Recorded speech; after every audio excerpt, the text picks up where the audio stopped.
Present by Magahi Music Recording Studio, Guraro.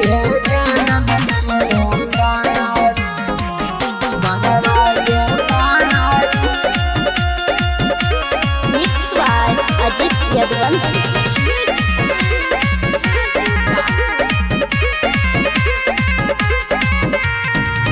जोगिया नगरिया से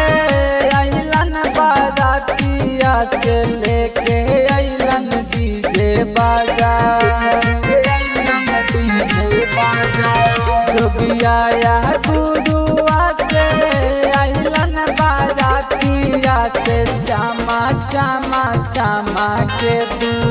लहवा के महाई से जागी गले पार्वती दीदी के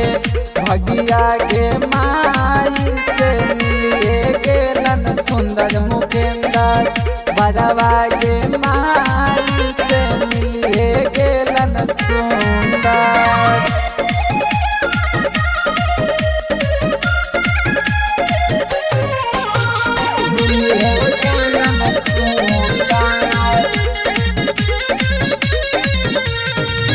कोट पैंट टाई बेल्टा आई लाना झाड़ के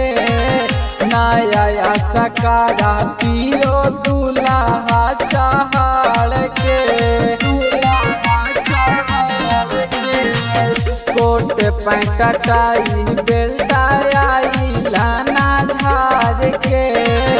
नया फारा चूनारा दूल्हा चहाड़ के चललन पारी छे सासू सवारा की से दूध पिए बाराती सहा बलवा के माई से जागी गेल पार्वती दीदी के भगिया के माई से मिलिए गेलन सुंदर मुकेंदर बड़वा के माई से मिलिए गेलन सुंदर। Mix by Ajit Yadvansi.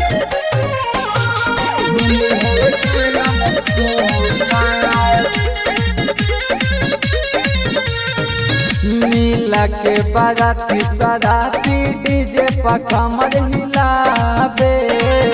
गाया काया जीत लाल के गाना बजाबे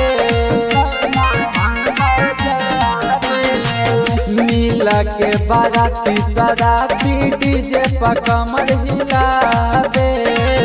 गाया काया जीत लाल के गाना बजाबे लिखला ना पर मुद शैलेश लागन के गाना से होवे लगल सागारोबा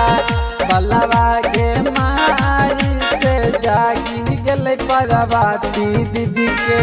भगिया के माई से मिलिए गेलन सुंदर मुकेंदर बलवा के माई